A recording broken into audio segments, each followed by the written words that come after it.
What you got first? What's you had 4, I had 3.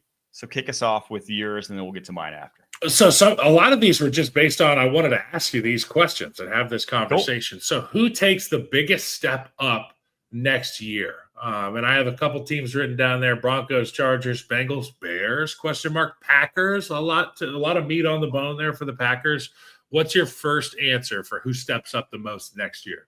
Well, just looking like we're going to do like a full free agent preview here in the coming weeks, obviously, but the team that to me looks poised to really make a leap, and I don't know how far the leap goes, but I think just they've drafted really well. They have a really young core. They have a ton of cap space, and they just have a good coaching staff, in my opinion, as well. So the Arizona Cardinals, they have the 4th most cap space of anyone in the NFL. They really only have one guy hitting free agency that you want to re-sign in Baron Browning. Maybe Will Hernandez, but he's been banged up over the course of his career. He's at 30 years old. So there's not a lot on this roster that really needs, that they're going to have to outlay in terms of cash to bring back. And at that point, it's just add more pieces. You have guys on their rookie deals coming into their own, and like Marvin Harrison Jr., Michael Wilson, Trey McBride. Your whole receiving core is young. Your whole secondary, basically outside of Budda Baker, is young. So there's a lot to work with in terms of guys elevating their play, money to put vets on this roster. And I think just this team is very close, as you saw last year. So that's the one that jumped out to me right off the bat. Who do you think, who jumped out to you, though? I think the Bears were the other one that I'm like, I don't want to say it, but they feel poised to have a big time turnaround, just because I thought the situation was so bad this past year that even if Ben Johnson's the arrow can only go up for that team, and the talent is not up for debate whatsoever. That team should have been much, much better this past year. There's a show I watched called Shogun, and it's about feudal Japan. And, there was the show is, Shogun is essentially like the president, I think. I don't know. I'm going to get corrected by somebody from Japanese culture. But there was a void in power in this show where there's like 6 or 7 houses, Game of Thrones style, all vying for the right to be the person sitting in the Shogun chair.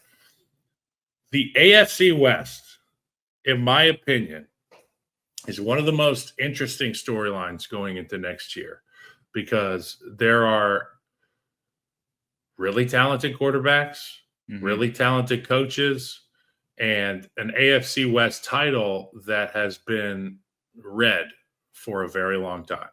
Now, I'm not here saying that this is going to be the fall from grace for the Kansas City Chiefs, but what I am saying is there will be a battle next year. And I think that the Denver Broncos are a team that are in position to punch up in this fight. Obviously, the Chargers and Jim Harbaugh, the Las Vegas Raiders have new coaching. But the Denver Broncos and Sean Payton and that young group led by their offensive line, we saw what an offensive line can do in the Super Bowl. They're going to be nasty. They've got some rushers. They've got the quarterback who's going to be in his second year. And that guy was kind of an afterthought in a lot of conversations. Bo Nix, obviously, I watched him at Oregon, and we watched him a lot this year. But even with his track record in his rookie year, people are still kind of whispering his name, and they're not yelling it from the mountaintops.